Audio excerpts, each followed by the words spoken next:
The world called him untouchable, a billionaire who mapped continents with his algorithms and built towers that scraped Manila's sky. But inside his marble mansion, Lucian Alonte faced the one problem no fortune could solve. His 3-year-old twins refused to walk, not because they couldn't, but because their bodies had chosen fear as law. 7 nannies had tried and failed.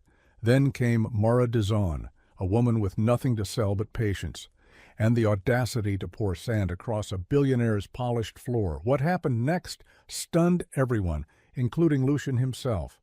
It begins on a Monday that refuses to be gentle. In the pale hour before Manila puts on its heat, the Alonte residents sit silent and stubborn in Forbes Park, a white-boned mansion with glass skin and a long, proud spine of marble. The city's birds are already arguing in the trees by the gate, and the fountain in the courtyard lifts its water as if it were lifting a prayer. Security guards trade sleepy nods at the perimeter, and staff shuffle through the service entrance with stainless containers and precisely folded uniforms, their shoes whispering across the tiles. In a bedroom where curtains breathe and retreat with the air conditioning sigh, a man stares at 2 tiny bodies asleep on a round bed that looks like it belongs in the clouded dreams of a children's book. Lucian Alonte, 40, is the kind of man whose name opens doors and closes arguments. He made his fortune blending grit with algorithms, docking ships to servers, mapping movements of cargo across continents with a mind that never seems to blink. He carries ports in his phone and economies in his calendar. He's built skyscrapers that watch the traffic like impatient gods. He has a jaw as stubborn as the day and eyes that are tired in ways sleep cannot bargain with. He should be preparing for an 8:30 call with investors in Singapore, but he can't move because Inez has flung a hand over her brother's face, and Inigo is breathing through her fingers like a boy swimming through a reef of tiny palms. They are 3. They can speak, sing, laugh, and ratio in adorable toddler mathematics, but they do not walk. They will not walk. He knows every theory. There is the neurologist with his white-walled calm, spreading MRI scans like tarot cards and declaring them normal. There is the child psychologist who refuses declaratives and talks instead about trauma, about the day the twins' mother died on a road outside Tagaytay, about the rain, the screaming brakes, the terrible physics of metal impatient with flesh. There is the rehabilitation specialist who suggested play-based interventions, and the physical therapist with colorful equipment, like a circus disguised as healing. There have been nannies who stayed for weeks or months, devoted and defeated, who carried the twins everywhere because the twins refused to put their feet down. When they were younger, it was easy to call it developmental delay, to bargain with time, to whisper, "they will," at the end of every sentence. Now he feels the won't, like a blade rusting in salt water. They can kneel and shuffle. They can crawl if they forget themselves. But when you hold out your hands and ask them to stand, they freeze. As if gravity were a god, they've decided to obey with scrupulous terror. One of the curtains trembles. He hears the house waking, the coffee maker's throat clearing downstairs, a cart rolling softly like a promise yet to be made. He leans over, kisses his children's hair, whispers in Filipino because that was the language their mother used during lullabies, the vowels round as the moon. May magandang umaga sa inyo, my loves. And the boy murmurs, and the girl giggles into her sleep. He feels everything at once, awe, hunger, fear. He steps back and sees himself in the mirrored wardrobe, a man in a white shirt and black trousers, barefoot, a billionaire whose wealth cannot buy the arrow that will dislodge the splinter in his heart. He meets the new nanny in the sunroom at 8. The sunroom is a liar. It hoards the sun instead of sharing it, but today the light seems less hostile, filtered through blinds that cut it into reasonable shapes. Her name is Mara Dizon. She is 28, hair pulled into a low bun that is practical rather than obedient, eyes dark and luminous like coffee at 5 in the morning. She wears a clean blouse with sleeves rolled to her elbows and shoes that have known long walks across various cities. She stands before him with her hands at her sides. She does not fidget. Two references had answered promptly, both using phrases that made Lucian pause. Something you cannot train. A listening you can feel. The kind of patience that makes seriousness look like play. "I'll be honest with you," he says, pushing a folder across the table. "I've hired 7 nannies in the last 14 months. Some were excellent. Some were overwhelmed. All of them left feeling as if they'd disappointingly lost a game with rules the children won't tell." Mara opens the folder but does not glance at the papers. "I'm not here to play against them, sir," she says. "If I'm lucky, I get to play with them, or near them, or under their rules for a while." "You've read the reports," he says. "You know that physically there's no reason they can't walk. And emotionally there might be 1,000. She looks at him as if she has known 1,000 hurts in other lives and forgiven them. We can try to learn which ones matter. "Are you a therapist?" His tone is dry, in a way that would bruise softer people. She absorbs the dryness and leaves it unbroken on the table. "I studied physical therapy," she says. "I didn't finish. Life got complicated." She downplays that sentence with a quick half smile, as if the word complicated is a basket she's accustomed to carrying. "I've worked with kids. I've worked in places where the floors are not marble, where walking is a luxury and crawling is a privilege. I can't promise anything except attention." The words tilt something in him. He dislikes promises that inflate like parade balloons, wobbling and bright. Attention sounds like a small, sturdy coin. "Their routine is in the document," he says, trying to sound procedural. "Breakfast at 8:30. Their occupational therapy is thrice weekly, but we've paused it for now. Ines likes mangoes. Inigo likes anything that Ines likes. They sleep with white noise at night. They hate sudden applause. They will let you carry them if you squat and say please, because that's how the last nanny taught them, and they regard politeness as a binding social contract." He exhales. "I have cameras," he adds. "It's for their safety, not because I like watching any more than I have to." "I know," she says, and her mouth softens in something that's not quite a smile, not quite forgiveness. "We can turn them off in certain rooms, if that helps them be braver." He studies her. Wealth makes people risk-averse in obscure ways. He is used to perfect policy compliance and legal disclaimers. Something about her insistence on bravery makes him feel like a child opening a window after a storm. He nods as if this had been his idea all along. "Not all," he says, "but some." When the twins meet her, they are 2 small suns with different weather. Ines looks at Mara with serious consideration, as if calculating the vector of a new planet. Inigo peeks from behind a cushion and then stage whispers 8, with a softness that makes Mara's smile appear with no effort. She kneels to their height and does not touch them. She puts her palms on the floor and bows to the rug as if it were an altar. "I'm the helper," she says simply in Filipino, and the titles in the house rearrange themselves quietly. It doesn't happen like a miracle.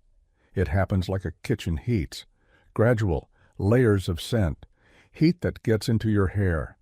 She rearranges the playroom with the calm of someone placing stones in a river to coax a different flow.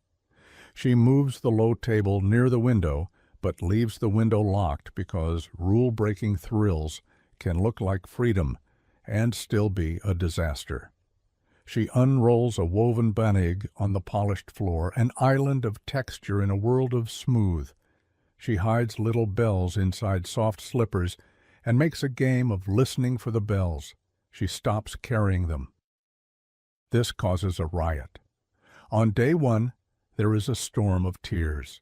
On day 2, she is a villain twice over until after nap time, when she sings the Visayan lullaby her mother used to sing, and both twins fall asleep mid-protest, faces blotchy, noses glossy, breaths stubborn but slower.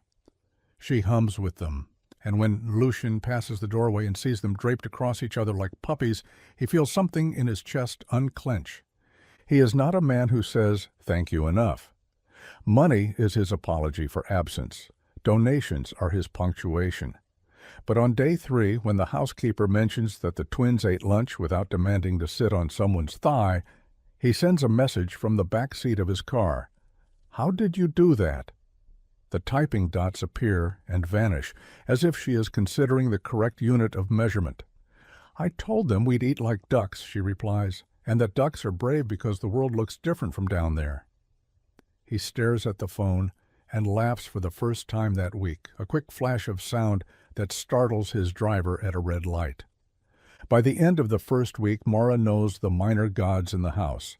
Which air conditioner app behaves like a moody teenager? Which gardener can coax bougainvillea to lift its skirts along the fence? Which security guard at the gate carries sugar-free menthols and requests stories in exchange for a stick? She also knows which hurts to avoid smashing into. The twins do not like the marble foyer. They will crash toy cars into the skirting boards with unbridled glee, but will not cross the thresholds of that polished, unforgiving expanse. They refuse the elevator some days. The last nanny had chalked it up to a child's suspicion of moving rooms. Mara rides the elevator alone when they refuse, letting them watch the doors close. "It's a whale," she tells them. "It swallows me and then spits me out upstairs. It's polite that way." They giggle, but do not enter. Lucian comes home earlier than usual on a Wednesday and finds her in the library with the cameras off, the twins scattered across the carpet like driftwood after a kind tide. She is lying on her back between the shelves, gazing up at the ceiling where she has stuck glow-in-the-dark stars that will be invisible by afternoon. "The sky is downstairs now," she informs him without embarrassment. She sits up and joins him at the doorway while the twins make loud constellations with animal figurines. "Can I ask a question?" she says, hushed. He nods. What happened in this house right before their mother died? He understands the surgical nature of the question. He resists it with all the old reflexes that pretend to be honor. "A party," he says after too long. "We were preparing to go to a charity event in the city. The nanny called in sick. The twins were running around the foyer. We were late." He sees it again. The tuxedo that felt like armor. Celeste in a gold dress that made strangers siren bright. The rain muscling the windows, the driver pulling up, the phone's buzz announcing a logistics hitch at the port that needed his decision. The part that never stops replaying. Inez and Inigo crouched in their socks at the top of the stairs, and Celeste laughing from the landing, calling, "Walk to Mama, walk to me," and their delighted sprint that felt like a toast raised at the altar of ordinary happiness. They did not fall. He did not drop his phone. They pressed 1,000 kisses into Celeste's waist, called the rain silly, danced at the door. They left the house promising pancakes if the donor dinner ended early. On the road, a container truck decided lanes were ambiguous. The driver tried to correct. The rain made suggestions he could not ignore. Metal argued. Mara listens with her palm at her heart, as if measuring the beats for something besides life. "They walked to her," she repeats, and then the world broke the logic. To walk is to meet danger. To be carried is to be safe. He taps the door frame to keep from tapping the place in his chest that aches. "You think they remember?" "I think their bodies do," she says. "Bodies are good record keepers. They write in the margins where adult eyes don't look." At night, he scrolls through a gallery of possibility and screams. He watches parents posting videos of first steps on floors that don't gleam like threats. He watches toddlers totter into living rooms with arms like little winds.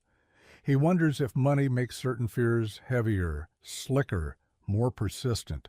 He almost texts Mara, "Move us into a house with rough wood and noisy floors." He deletes it. He buys nothing. He breathes and does not fix this with a contractor. He wakes to a message from her at 4 a.m. "Do the kids know the beach?" And replies, "Yes, Puerto Princesa, Cebu, La Union." They loved the idea of sand, but were suspicious of the way it shifts under your feet. "Good," she writes, "good." 2 nights later, he finds a row of small buckets parked like soldiers by the service entrance, flecked with grit, smelling faintly of sea and gasoline. He frowns and checks the kitchen camera. It shows the cook and a driver he does not recognize hauling sacks from the back of a pickup, moving like conspirators deeply pleased with their conspiracy. He pauses the footage. It is 10:30, past the twins' bedtime. He texts the head of security, "Who approved deliveries?" and receives a shrug of a reply. He would normally growl. Instead, he walks, quiet, down the back stairs to the laundry area, where the night staff hum to themselves and the utility bulbs buzz like gossip. He hears it before he sees it. Shk, shk, shk, a sound like sand on stone. He turns the corner to the foyer and stops. The marble, the same marble that has watched his children freeze like deer, is bandaged by a river of sand. It begins at the threshold of the twins' playroom and winds like a quiet brown road across the white expanse, soft and improbable, glimmering faintly under the lights. The river is narrow enough to keep the shape of a path, but thick enough to be a promise. At the far end, by the main door, Mara kneels, palms dusty.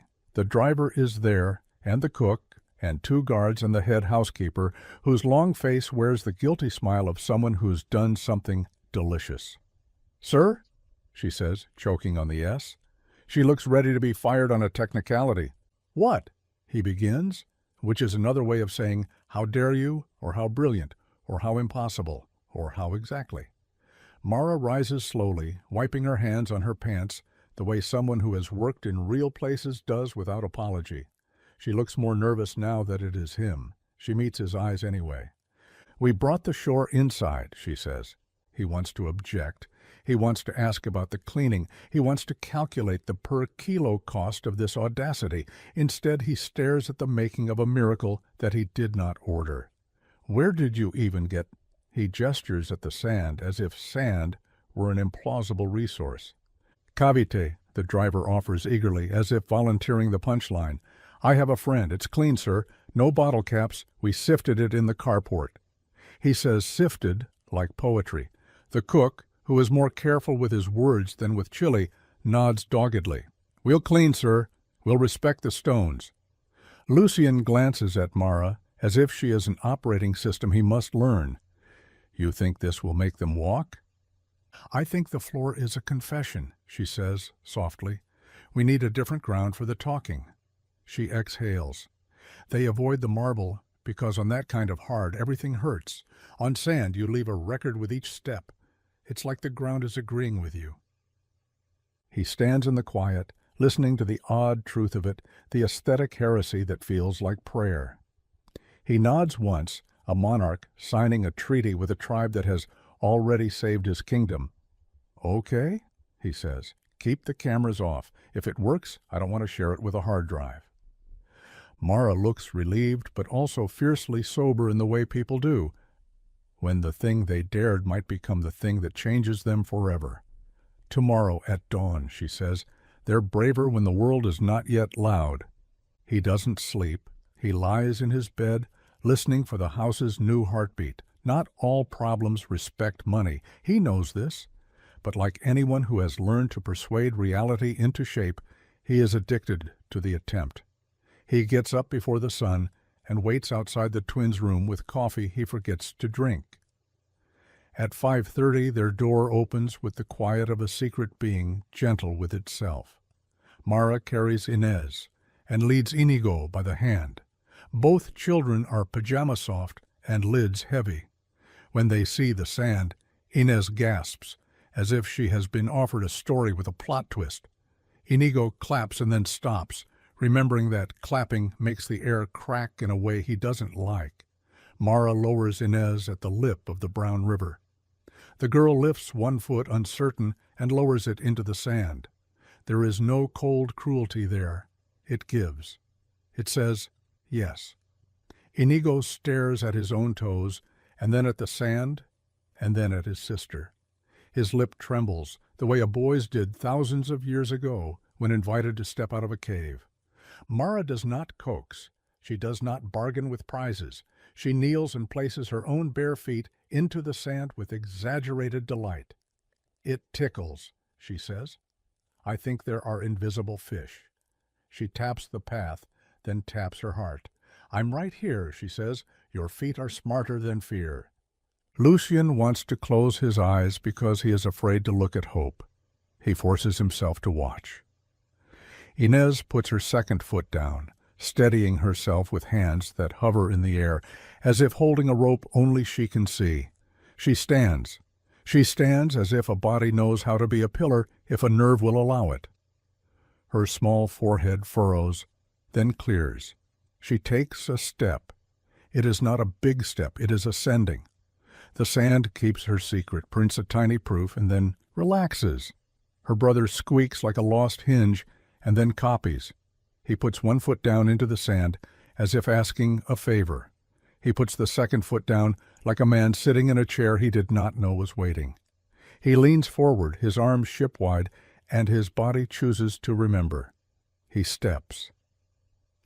It is absurd. It is ordinary. It is the oldest story in any house, and in this house it feels like the first time gravity has agreed to be kind. Lucian looks at Mara because he needs to share the sight with someone who wasn't there for all the times it didn't happen. Her hands tremble, but she keeps her face steady, the way nurses do when a fever breaks and a family is about to name the day after the nurse. "Don't praise too loudly," she murmurs. "Let the floor finish the conversation." The twins take 3 steps each, then 9. A laugh breaks out of Inigo like a duck taking flight. Inez keeps her mouth a firm line, her joy suspicious of too much celebration, but her eyes glow like someone lit the room from her ribs. Mara's face is wet before she knows it. She wipes her cheeks with her wrist and whispers, half to them, half to God, "Hello, days with footprints." They make it halfway across the foyer before Inez collapses into a sit with theatrical relief. Inigo sits too, not because he's tired, but because copying his sister is a habit he cannot resist. Mara joins them, crossing her legs like a kid. Lucian cannot move. He feels as if a century-long knot inside him has been teased apart by fingers that knew to pull gently instead of yank. He wants to rush forward and lift them, spin them in circles, offer the moon in a ribbon. He stays where he is, letting the moment own itself. The sun, late but perfect, peers through the high windows and touches the sand's glittering back, and for an instant the whole house looks like a shore. When the twins toddle along the path again, slower, see-sawing their arms like metronomes with a sense of humor, Mara hums quietly. The tune is something old, the kind that remembers boats. The staff, who have been hiding in doorways and behind potted plants like poorly trained spies, are crying. The head housekeeper is a faucet. The driver, built like a jeepney, wipes his eyes with his forearm and makes a sound that he would later call a cough. Lucian looks at the cameras. They are off. He looks at time. It has paused, fragile and generous. He looks at Mara, who is looking nowhere except where the children's feet meet the sand. He will always remember this specific geometry, the angle of her attention, the straight line of the path, the small commas of their hesitant steps. He wants to kiss her. It's ridiculous, immediate, and he recognizes it as the kind of temptation grief sometimes shapeshifts into. He swallows. He carries the feeling like a match he refuses to light, and he makes a vow to keep the room free of complications for as long as the children need. Later, complications arrive on their own. News escapes because this is Manila, and miracles have poor impulse control. The board of Alonte Holdings has been patient with Lucian's devotion to his children's schedule. His power buys him quiet where other men would be mocked. But some of them wear their concern like medals. "We are worried about optics," says his cousin Celine during a meeting on the 32nd floor where the floor-to-ceiling windows offer views that feel like altitude sickness. "I've heard stories." She looks at him with the frankness of a woman who knows the price of a yacht and a rumor. The staff are saying you flooded your foyer with beach. The drivers compare sand quality during smoke breaks. It's my sand, he replies, bureaucratic coolness barely leashed. It's my floor. It's the children, she says softly, clever enough to aim for the only target that matters. What if this is irresponsible? What if you've turned the house into a, sandbox? It spreads. So do accidents. He thinks of the path, the fragile line of bravery. I'll replace the floor if it gets scratched, he says. I'll replace the world if they ask me to. The board grumbles in polite grammar. Celine nods. Something feline crouches behind her approval. For a while, the house is a beach disguised as a house. The sand path becomes a kind of rail for courage, a place where the twins practice near standing and near walking, and then walking that doesn't have to be near anything. Mara is tireless and reserved in her triumph. She is careful with the praise, careful with the numbers. Today 7 steps, she will say quietly, writing on a pad that she keeps beside the kettle. Tomorrow, maybe 2, that will be okay. Lucian sees an old jealousy he didn't know he had, the jealousy of competence unfolding in a field he cannot enter with his usual weapons. He responds by bringing offerings he knows how to bring. He installs softer rugs. He instructs security to move the cars out of the driveway so the twins can move across a new kind of outside without the smell of diesel. He makes sure every staff member who helped in the conspiracy receives a bonus that appears in their payroll like rain. He stays home more often, insisting meetings be held around the children's schedule, discovering that executives who once thought themselves indispensable are perfectly capable of functioning without holding his attention like hostages. The first real regression arrives like a bandit on a Sunday afternoon. Without warning, Inez freezes at the beginning of the path, refuses to place her foot in the sand, and bursts into tears when Mara tries to turn it into a joke. Inigo imitates the refusal, then adds his own screaming for garnish. Mara doesn't look rattled. She's seen children toss their whole weight at old fears like wrestlers revisiting old moves. She crouches and simply sits in the sand, letting it swallow her ankles. Sometimes we need to stop, she says. The sand will wait. She sings. The twins hiccup their way to surrender and end up crawling into her lap, 3 heads in a triangle. Lucian watches from the doorway, feeling useless and tender and unbearably grateful. Later, when the twins fall asleep face down on a mat with their arms and legs flung in 4 cardinal directions, he brings her water.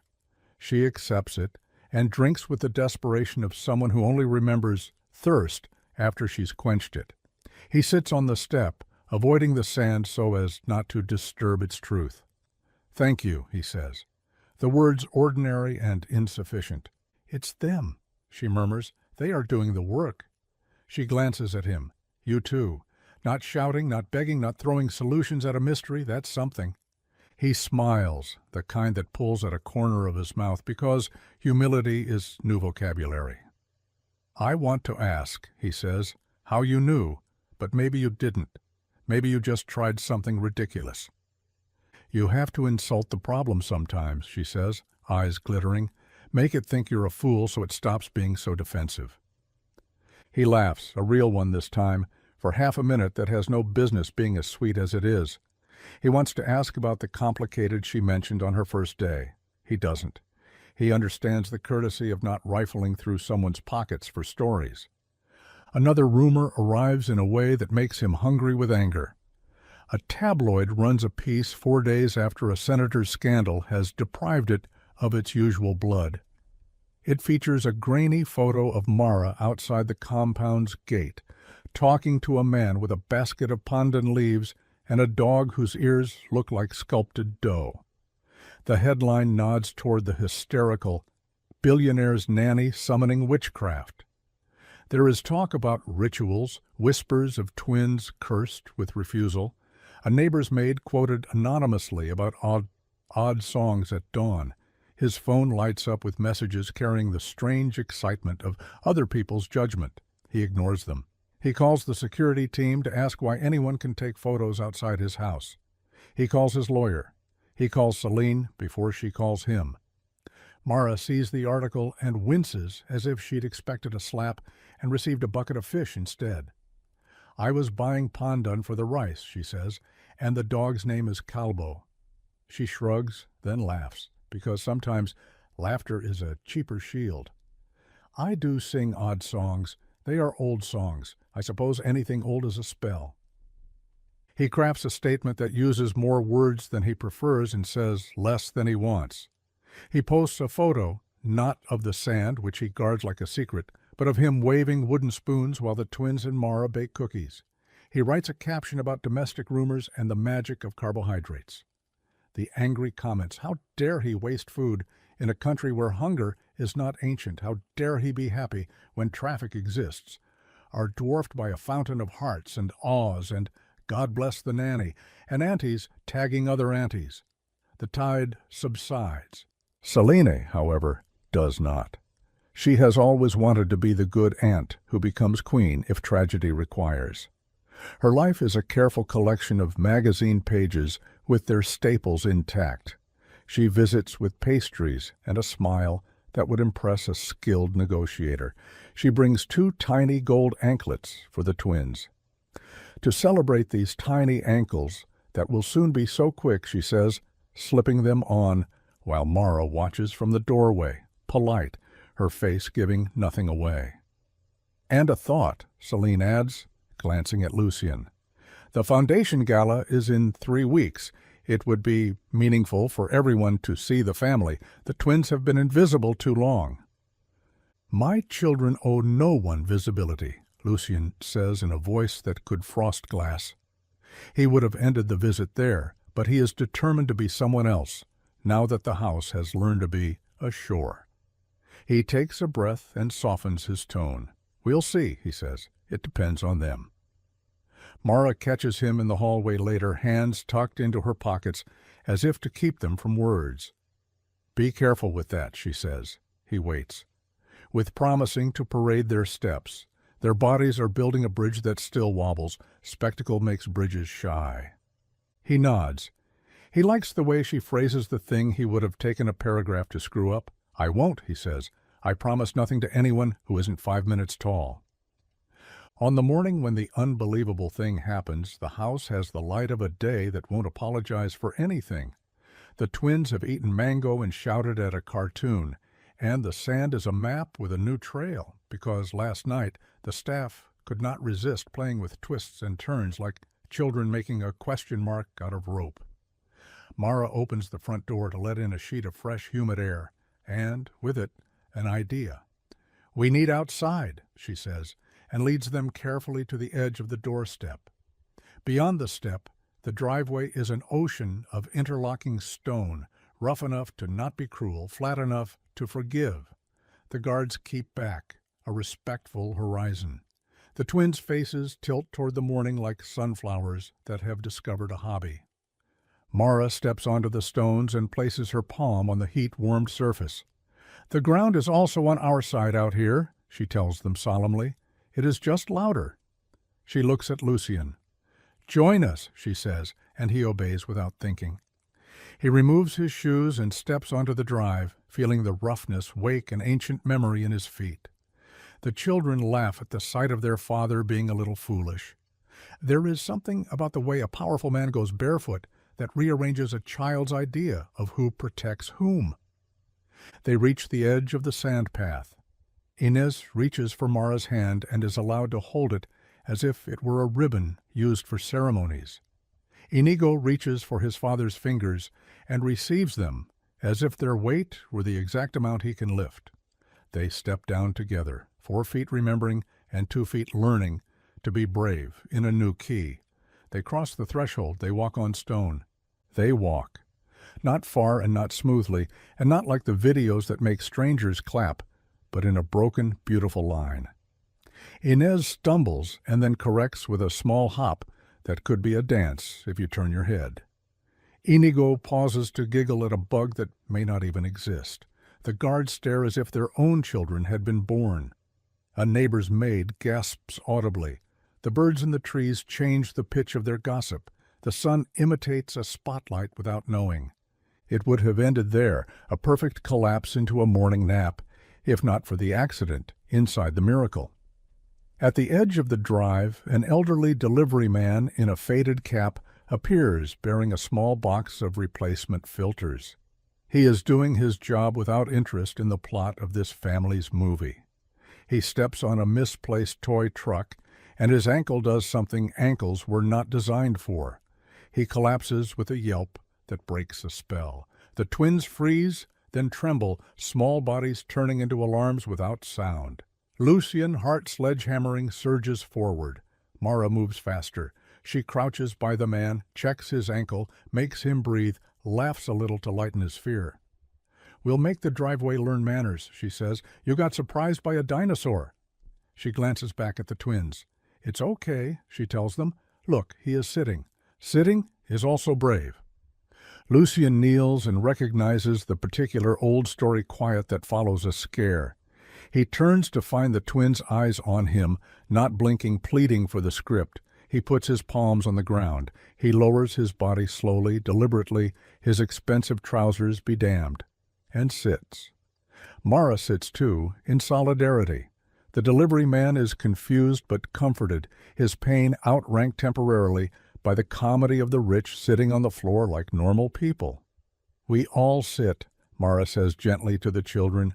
"We all stand when we can. Both are true." The fear doesn't break. It softens. The twins take 2 more steps on those stones, then retreat to the sand with relief, then step out again. Courage is often a toggling.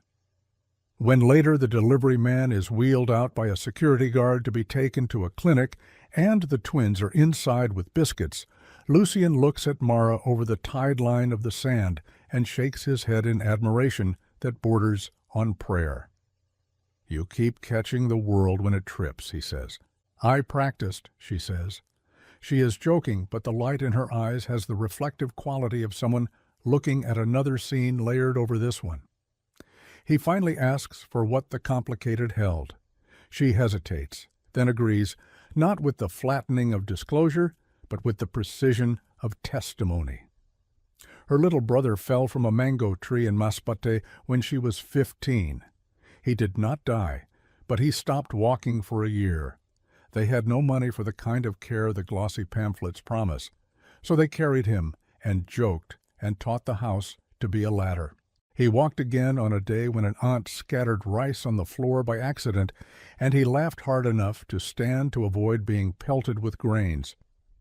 She had learned something then about accident and dignity, and the way bodies sometimes decide to believe again when the floor conspires. He looks at her the way men look at saviors, hungry and grateful. He presses his need into a shape that is a question. "What do you need from me?" "Patience," she says, without romance, "and perhaps permission to keep doing ridiculous things."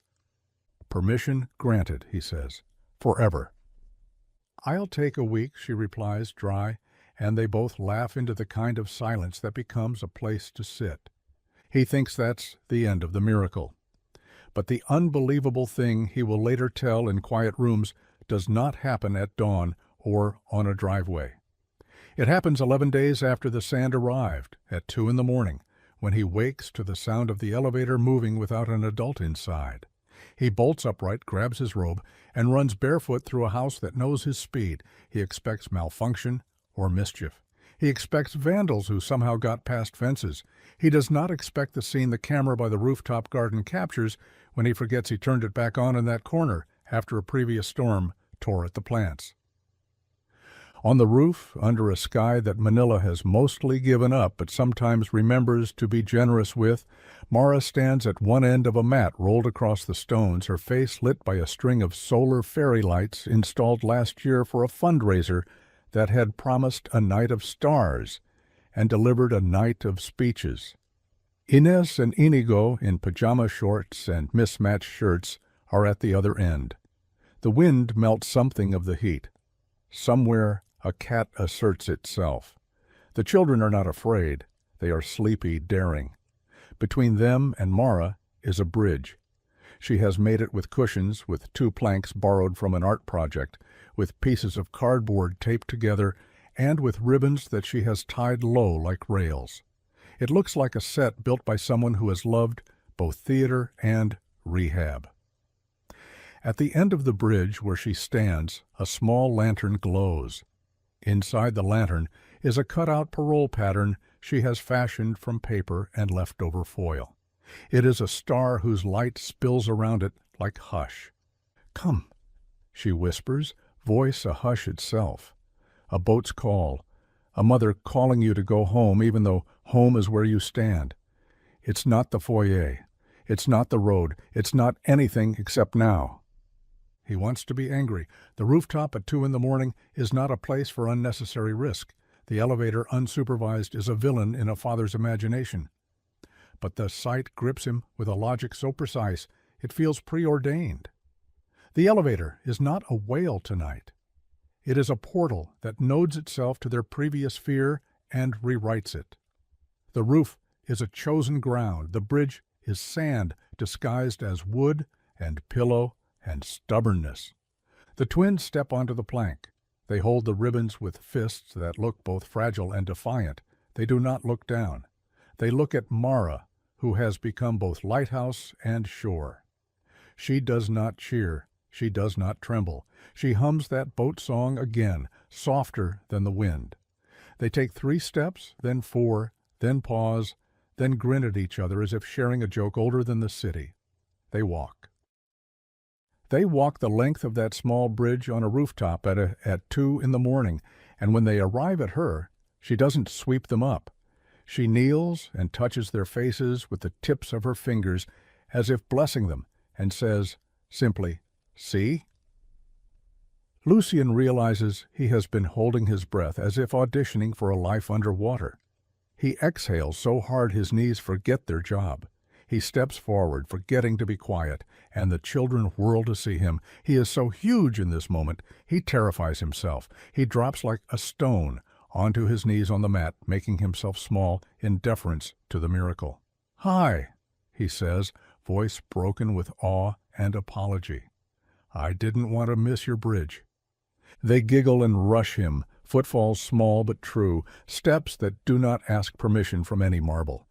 Their bodies collide with his chest, and he holds them like a captain holds a map that has finally forgiven a wrong turn. He looks at Mara over their shoulders. He does not have language sufficient to honor the day breaking early in his bones. She sits cross-legged where she is and hugs herself and nods at him as if saying, "I know." "What if they fall?" he asks, the last defense of a man who has used imagination to fight a war after the war ended. "They won't," she says gently, "and if they do, we sit with them. The falling is not the enemy. The enemy is the story we tell after." He bows his head. He lets it settle inside him. The edit he needs to leave in place. He kisses the crowns of his children's heads and inhales their sweat and their sleep and their future.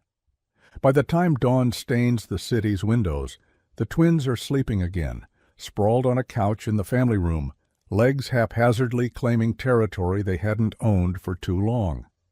The house staff shuffle around whispering as if the air could shatter. Lucian sits on the floor beside the couch and texts no one. He wants to tell the world. He wants to keep the world out. He looks at Mara across the coffee table, her eyes lined with the kind of fatigue that makes victory look like a body that still weighs something. "I watched you," he says, "on the roof, with the bridge. You scared me," he admits, and he sees her flinch. "And then you saved me from the kind of father I've been." "I should have told you," she says quietly, shrinking and not shrinking at once. "I thought—" She bites the thought. People who have had to be strong for too long often ration their confessions carefully. "I thought the quiet might be part of the courage. I didn't want the house to listen with a camera." He nods. "You were right," he says, "and still, tell me next time so I can be scared in the right place." Her laugh is a shaken glass of water that doesn't spill. "Yes," she says, "I can do that." He remembers suddenly and with clarity that embarrasses him with its purity. He wants the rest of his life to include this woman. He doesn't even attach a shape to the want. He doesn't decide if it is marriage, or a partnership designed to survive the bureaucracy of his world, or a friendship that outlives the exoskeleton of roles. He just knows that however his house is rearranged by time and the choices of children who will become people with their own continents, he wants her inside the map. He is old enough to know that desire is a poor architect if you don't bring humility to the draft. He keeps it quietly on the table beside the pad where she keeps the day's steps, between the pencil and the chipped mug. The gala arrives because the world is rude. Selene calls to ask if he intends to attend in a way that sounds like she's asking him not to. He surprises her. "Yes," he says, "with my children." She is briefly speechless. "Are you sure that's wise?" she recovers. "They are fragile. Cameras are not kind." "They are not fragile," he answers, gentle and certain. "They are new. That is different." He makes arrangements that would embarrass a pope. He carves out the back corridors of the hotel so the twins can be introduced to rooms without the rooms feeling like enemies. He brings 2 pairs of soft shoes that look like clouds. He builds a quiet corner with 2 chairs on wheels that are not wheelchairs, but chairs that can roll if little legs ask for a rest, in a way that saves their authority. Mara nearly refuses to come, citing a cousin's graduation she invented at breakfast, and promptly confessed to the housekeeper an hour later. "You have to be there," the housekeeper scolded. "You are the reason those kids will walk into anyone's story but fears." Mara accedes. She wears a dress that belonged to her mother, black and not fashionable, but deeply unreasonable in its classic way. Her hair is up, then down, then up again. The twins each attach themselves to one of her calves as if they've decided that the gala must be climbed like a mountain, and she is a rope. At the hotel, the lobbies smell of perfume and old ambition. The press cluster like sparrows with sharper beaks.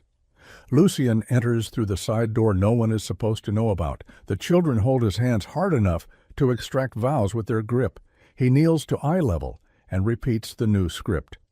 "We can sit any time. We can leave at any minute. We are not brave for anyone but ourselves." He looks at Mara and the sentence becomes a larger thing. We don't owe anyone a performance. The first 5 minutes are a riot of kindness and cameras. People who have never spoken to him suddenly discover a love for humanity. A senator with hair like a shiny helmet coos at the twins and then ruins it by patting their heads as if they were small dogs. Inez retaliates by giving him a look that would fell a minister. Inigo, distracted by a centerpiece taller than a child, reaches for a lily and stops himself, a victory no one applauds but him. They make it to their table. Mara whispers jokes that keep the twins' mouths curved and their feet sure. Then Selene appears, dazzling and groomed into submission. The picture of a woman who can smell power and is trying to decide where to sit. She kisses the twins on the tops of their heads with genuine affection. She kisses Lucian on the cheek with the affection she reserves for cameras. She looks at Mara as if seeing her for the first time, which is not true and is entirely believable. "Thank you," she says in a tone that is almost private. "You've helped them." She holds the moment half a second longer and then drops a flake of poison into it, sugar-coated. "Of course, I hope you understand your place." Mara's eyebrows lift. "Which is?" "In the story," Selene says, looking at the room as if the room belonged to her, which often it did. "It's Lucian's story, the children's story, not yours." Mara's smile is small and polite. "I know my place," she says lightly. "It's on the floor beside them while they decide where to go." Selene's eyes flicker to Lucian, assessing the threat, measuring the loyalty. She turns away before she can be seen being impressed. He wants to call her back with a sibling's right to mischief. He chooses not to. He has other things to curate. He is about to stand to give a speech about the Foundation's new pediatric rehab wing, an obvious pivot that has felt like a necessity disguised as generosity. when the unbelievable thing happens again, this time public and prepared to be brutal. The MC, who has been told not to invite spectacle, invites it anyway. Perhaps, she chirps to applause that needs direction, the Alonte twins might give us a wave or a little walk around the table. The room turns its head like a beast with one neck. The children freeze. The old fear, always waiting in the wings, steps forward. Inez grips the tablecloth. Inigo's chin quivers. Mara reaches instantly, but not for them. She reaches for her chair, drags it out with a scrape, and sits on the floor. It takes everyone a second to understand that she is not doing anything except sitting where they are asked to stand. She folds her legs and peers under the table, as if it hides a secret library. Then, in a voice only the twins can hear and the rest can watch, she says, "I like the floor. I'll be here. Come sit. We can eat grapes like turtles." The room laughs. They think it's a trick, and perhaps it is. The best kind.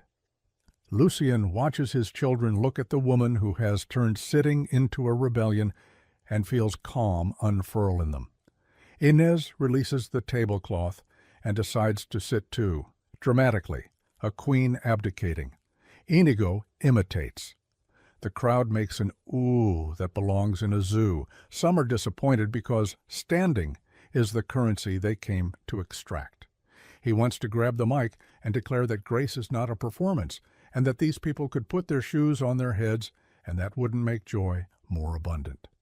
He stands anyway, and he talks, and he remembers to be brief, and he says what the wing will do, and he treats sitting as an act of hope rather than a failure to stand.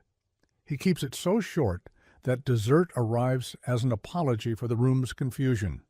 He returns to the table and, defying the dress code of gala dignity, slides off his chair and sits on the floor beside his children. Around them, donors watch, unsure whether to feel patronized or converted. He picks up a grape with his fingers and offers it to Inigo like a turtle. His son shrieks with laughter, and the sound is a family's flag. They leave early. Outside, the night holds its breath. The car is cool because the driver is a man who regards temperature as personal. They drive down roads that have always been there and feel new. Mara is quiet. Lucian is too. The twins fall asleep with their hands tangled like vines. At a red light, he looks at her. "You made sitting heroic," he says. "It already is," she replies. "We just forget to clap for it." At home, the sand still glitters faintly, the river slightly different where the day's practice shaped it. He carries one child and then the other to bed. He returns to the foyer and stands at the mouth of the path with the weight of the night pressed to his shoulders. He turns and finds Mara in the doorway, unsure whether to remain or retreat. He crosses the sand, slow. He stops in front of her and lets 10,000 unsaid things crowd the air and then clears them with one. "Would you consider," he says, his voice careful enough to carry something fragile without dropping it, "staying, not just as an employee, as—" He fails to find a noun that doesn't sound like possession, or a proposal he has no right to make. "As part of the shore," she offers, rescuing him. "Yes, for now, until they don't need a river inside the house." She smiles, small and certain. "And maybe after in some other way." He nods, dizzy with relief that looks like fear minus panic. "In whatever way is honest," he says. "The unbelievable thing that would have been the last is not the last." There is a day 3 months later when the sand is gone, swept and thanked, and returned to wherever sand goes after missions. The marble has tiny scratches like a page someone wrote on too hard. He loves those scratches with a fervor that would look ridiculous if put in a grant proposal. The twins pad across the foyer without thinking. Sometimes they stop and place their feet more carefully on certain tiles, remembering. Sometimes they run and fall and scold the floor for being rude and then forgive it with a pat. Sometimes they ask to sit and eat grapes like turtles because heroism prefers to be remembered. People will ask, years later, whether it was therapy or luck or God, or wealth, or a nanny being almost mythic. He will answer yes, yes, yes, yes, and her name. In certain circles, the story becomes a parable about grit and unorthodox solutions. In other circles, it is told as a cautionary tale about the dangers of combining sentiment with unconventional child care. He will shrug in a manner unbecoming of a billionaire and say that the house needed a beach and the babies needed a bridge, and he needed a woman with a spine that bowed only on purpose. There are still nights when he wakes at 2 and goes upstairs to the roof and stands at the edge where the bridge once rested, the fairy lights dim from neglect, the city lit like a game board pretending to be important. He thinks of the day his own feet stopped walking toward the right things and resumed because someone sat on the floor. He sends money where it will help and shows up where money fails. He learns to be ridiculous on purpose at least once a week. He sits before he stands. He cheats less at forgiveness. On the twins' 5th birthday, the party is an afternoon that refuses to harm anyone. There are balloons and ice cream and a magician who is less talented than his assistant and therefore harmlessly perfect. There is a sand pit in the garden that no one will pack away. The children run and stop and run again. When the candles are lit and the house gathers to sing, Inigo puts his hands over his ears and then drops them. Inez leans into the song like a captain leaning into wind. Lucian lifts his eyes in the middle of the chorus and finds Mara leaning against a column, watching, humming, already plotting where next a bridge might be needed in a world built on marble. He crosses to her, forgotten cake knife in his hand, like a flag of surrender. "Marry me," he says, in the unceremonious voice of a man who has learned that ceremony is a guest, not a host. Or don't. Just stay. As a friend who tells the floor to be kind, as the love that tells me to sit on the ground. I don't know the exact word for the position. I just know we need you in our geometry. She laughs, the laugh that began in a kitchen and walked across a rooftop. "We can try," she says. "We can promise to sit and stand and fall and not tell a cruel story about any of it." She considers the children clapping for the candles. "And if we do marry, we can think of better cake than this." He grins, sudden and young. "Non-negotiable," he says. He does not kneel because kneeling is a story this house doesn't need today. He stands because standing is finally not a threat. The twins run toward them, frosting on their lips like war paint. "Papa!" they shout. "The sand today is cake," Inez adds with a solemn authority, "and the floor is not rude." "No," he says, scooping his son up and then his daughter, because some things shouldn't be unlearned. Not anymore. He will tell the story when asked, in rooms that understand money and rooms that despise it, rooms where children sleep and rooms where children grow up to make the floor safe for someone else. He will say it always begins the same way. With a house that needed a beach and a father who needed to be small enough to watch it arrive, with a nanny caught at 2 a.m, building a bridge out of moonlight and cardboard, with a pair of twins who decided to walk not away from danger, but toward a lantern in the shape of a star. He will finish it with the piece people forget they came for, the part that makes strangers look at each other and breathe differently. He will say, the unbelievable thing was not that they walked. It was that someone sat down close enough for the ground to agree. And then he will turn off all the cameras and put away the speeches, and somewhere, in a house that has learned to be a shore, 2 small feet will tap the floor, and the floor will answer, and that will be enough.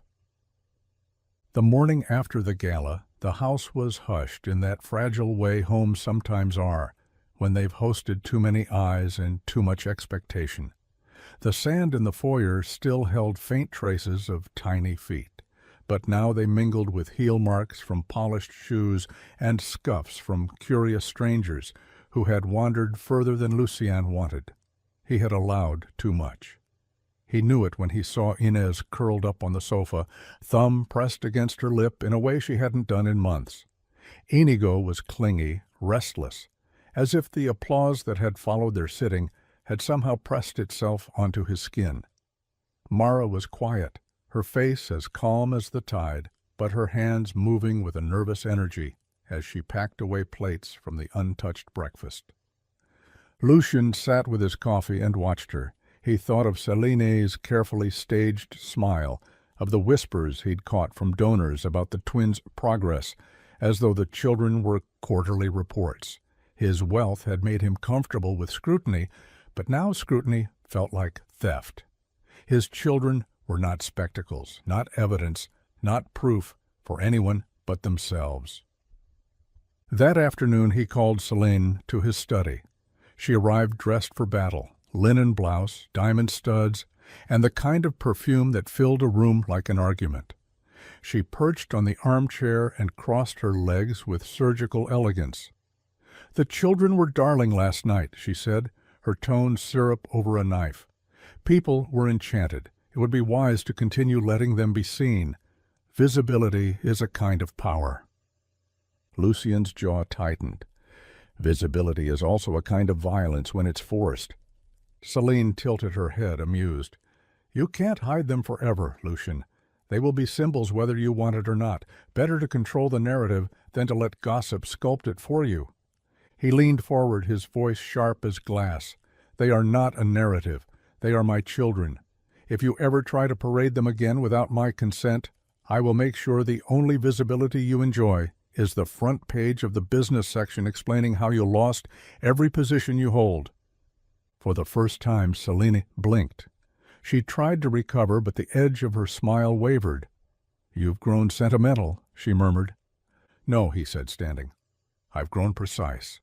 Leave before I forget you're my cousin." When the door shut behind her, he found Mara in the hallway, her hands full of folded laundry. She hadn't meant to overhear, but her eyes told him she had. "Thank you," she said simply. "I wasn't defending you," he replied, too harsh, then softened. "I was defending them." She studied him for a long moment, then nodded. "And that is enough." Weeks bled into months. The sand in the foyer was eventually swept away, not because it had lost its power, but because the children no longer needed it as a crutch. By then they walked across marble without hesitation, their feet writing new stories on every step. Sometimes they ran and crashed. Sometimes they stumbled and sat down hard, but they always got up. Falling had become less enemy, more teacher. Yet the rooftop bridge remained. At night, Lucian would sometimes find Mara up there, lantern glowing, the ribbons fluttering like ghosts of that first impossible crossing. The twins would sneak up too, padding barefoot in their pajamas, and they'd all take turns walking the planks even though their legs no longer trembled. It became ritual, not therapy, a way of saying thank you to the night that had given them back their courage. Lucian watched always a little apart because that sight still burned too brightly to stand inside. He realized one evening that he had come to measure his fortune not by the markets he could move, but by the distance between his children's steps. Years later, when the twins were 10, the rooftop lantern still flickered on certain nights. Inez had grown serious and bookish, with a quiet intensity that reminded Lucian of Celeste. Inigo had become mischievous, loud with laughter, forever daring his sister to chase him into trouble. They still walked the rooftop bridge, though by then it was too small for their long legs. Mara laughed when she saw them balancing on the narrow planks as if they were tightrope artists. One night Lucian joined them. He had avoided stepping onto that bridge for years, superstitious about intruding on their miracle. But as he placed his feet on the wood, feeling it bend just slightly under his weight, Inez reached for his hand. "It doesn't break, Papa," she said firmly, the way children speak when they want to reassure the adults. "It never breaks." He squeezed her fingers and felt something inside him release, a fear he hadn't known he was still carrying. By the time the twins turned 16, the house had long since stopped being a mansion and had become simply home.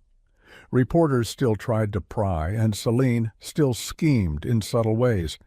But the story that endured wasn't about marble or galenites. It was about the billionaire whose twins learned to walk because a nanny dared to pour sand on polished floors. At a small family gathering for the twins' birthday, Mara stood beside Lucian in the garden, watching Inez argue with Inigo over who could run faster across the lawn. The laughter that rose from them was the same sound that had once filled the foyer at dawn, the sound of defiance against fear. Lucian leaned close, his voice low. "Do you ever think about that night on the roof?" Mara smiled, eyes shining. "Every time they run." He nodded, silence heavy with gratitude. "I thought I was rich before you came, but it turns out I was just counting." She glanced at him, then back at the twins. "Now you're keeping time," she said. In the end, the unbelievable thing wasn't just that the twins walked.